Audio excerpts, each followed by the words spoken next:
Hello दोस्तों, स्वागत है आपका एक और नए वीडियो में। दोस्तों, आज की इस वीडियो में हम लोग सर्वोच्च न्यायालय के बारे में, सुप्रीम कोर्ट के बारे में बारी बारी से सभी बातें जानेंगे।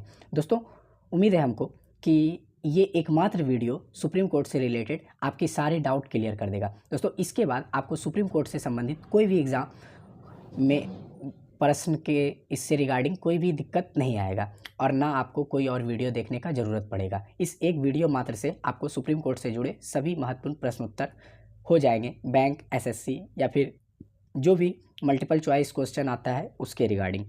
तो आज की इस वीडियो में हम लोग जानेंगे सुप्रीम कोर्ट के इतिहास, स्थापना, किसकी सिफारिश पर आया, संरचना, स्थान, सभी चीज़ के बारे में और इसको कौन कौन से अधिकार दिए गए हैं, कौन कौन सा इसका कार्य है, शक्ति है, सभी चीज़ के बारे में बारी बारी से जानेंगे। चलिए जानते हैं। सबसे पहला जानते हैं कि सर्वोच्च न्यायालय होता क्या है। तो भारत का सर्वोच्च न्यायालय देश की सबसे बड़ी और सर्वोच्च न्यायिक संस्था है। यह संविधान का रक्षक कहलाता है। यह देश के सभी न्यायालयों से ऊपर होता है। इसके निर्णय पूरे भारत में मान्य होते हैं और इसका मुख्य कार्य संविधान की रक्षा करना और नागरिकों को न्याय दिलाना होता है। सर्वोच्च न्यायालय का इतिहास। भारत में सर्वोच्च न्यायालय की स्थापना फेडरल कोर्ट ऑफ इंडिया कार्य करता है। फेडरल कोर्ट की स्थापना 1937 में ब्रिटिश शासन के दौरान हुआ था। स्वतंत्रता के बाद भारतीय संविधान लागू होने पर सर्वोच्च न्यायालय की स्थापना की गई। 26 जनवरी 1950 को सुप्रीम कोर्ट ऑफ इंडिया अस्तित्व में आया। इसने फेडरल कोर्ट और प्रीवी काउंसिल की जगह ली। सर्वोच्च न्यायालय की स्थापना। सर्वोच्च न्यायालय की स्थापना 28 जनवरी 1950 को हुआ, यानी कि संविधान लागू होने के 2 दिन बाद। आगे है सर्वोच्च न्यायालय की स्थापना किसकी सिफारिश पर हुई। तो भारत के संविधान निर्माता और संविधान सभा की सिफारिश पर सर्वोच्च न्यायालय की स्थापना की गई। संविधान सभा ने एक स्वतंत्र न्यायपालिका की आवश्यकता महसूस की। डॉक्टर भीमराव अंबेडकर ने भी स्वतंत्र न्यायपालिका के लिए विशेष समर्थन किया और संविधान के भाग 5 में सर्वोच्च न्यायालय का प्रावधान किया गया। संविधान के सर्वोच्च न्यायालय का उल्लेख। इसे अनुच्छेद 124 से 143 तक सर्वोच्च न्यायालय का ही वर्णन है संविधान में। इसमें न्यायाधीश की नियुक्ति, उनके वेतन, शक्ति, अधिकार क्षेत्र, कार्यकाल और हटाने की प्रक्रिया आदि सभी इसी में उल्लेखित है। सर्वोच्च न्यायालय कहाँ स्थित है। तो यह नई दिल्ली में स्थित है। इसका भवन तिलक मार्ग, नई दिल्ली में है। प्रारंभ में संसद भवन के चैम्बर ऑफ प्रिंसेस में यह कार्य करता था। वर्तमान में इसके पास अपना खुद का भवन है जिसे सर्वोच्च न्यायालय कहा जाता है। सर्वोच्च न्यायालय का संरचना। दोस्तों, प्रारंभ में जब सर्वोच्च न्यायालय का गठन हुआ था तो उस समय एक मुख्य न्यायाधीश और 7 अन्य न्यायाधीश होते थे, मतलब कि कुल 8। वर्तमान में एक मुख्य न्यायाधीश और 33 अन्य न्यायाधीश हैं, यानी कि कुल 34। वर्तमान में मुख्य न्यायाधीश, दोस्तों ये तो 2025 वाला है। 2026 में अभी जस्टिस सूर्यकांत जी हैं जो भारत के 53वें नंबर के मुख्य न्यायाधीश हैं।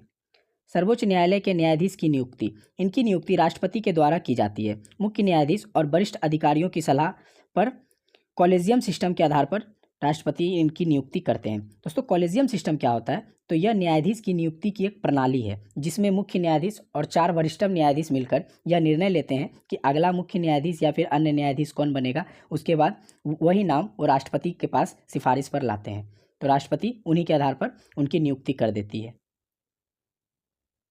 दोस्तों, आप जानते हैं न्यायाधीश बनने की योग्यता। किसी भी व्यक्ति को सर्वोच्च न्यायालय का न्यायाधीश बनने के लिए सबसे पहले तो वो भारत का नागरिक होना चाहिए और कम से कम 5 वर्ष तक किसी उच्च न्यायालय में न्यायाधीश के रूप में कार्य किया हो, कम से कम 10 वर्ष तक उच्च न्यायालय में वकालत का कार्य किया हो और राष्ट्रपति की दृष्टि से प्रतिष्ठित विधिवेत्ता हो। उसके बाद न्यायाधीश का कार्यकाल 65 वर्ष की आयु तक रहता है।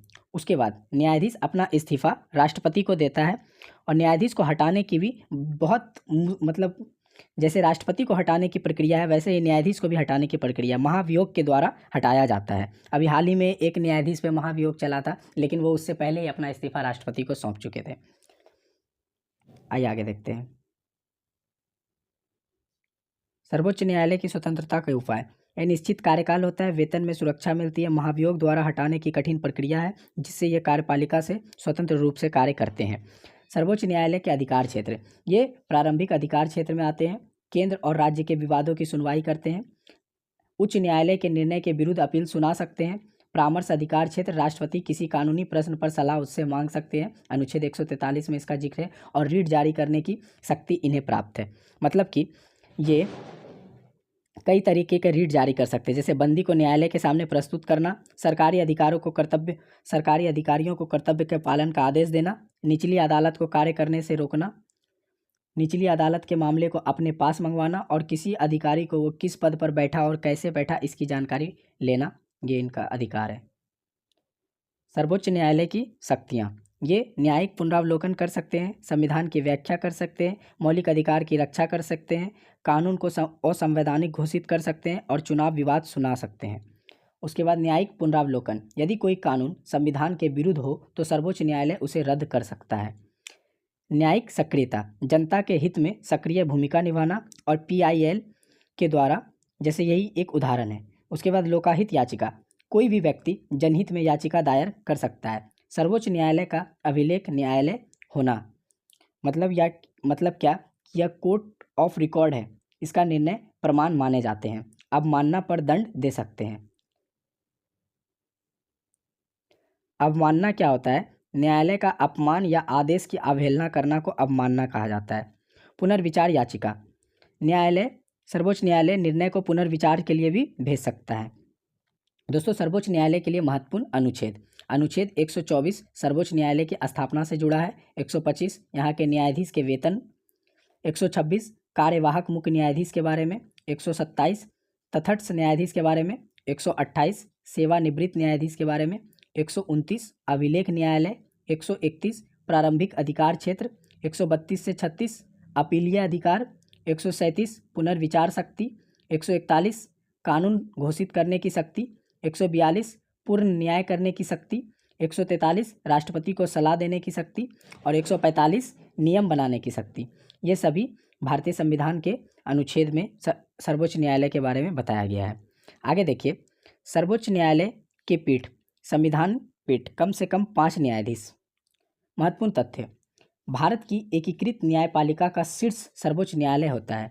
इसका निर्णय सभी न्यायालयों पर बाध्यकारी होता है। यह नागरिकों के मौलिक अधिकार का संरक्षक होता है। यह संविधान का अंतिम व्याख्याकार होता है और इसे संविधान का प्रहरी भी कहा जाता है।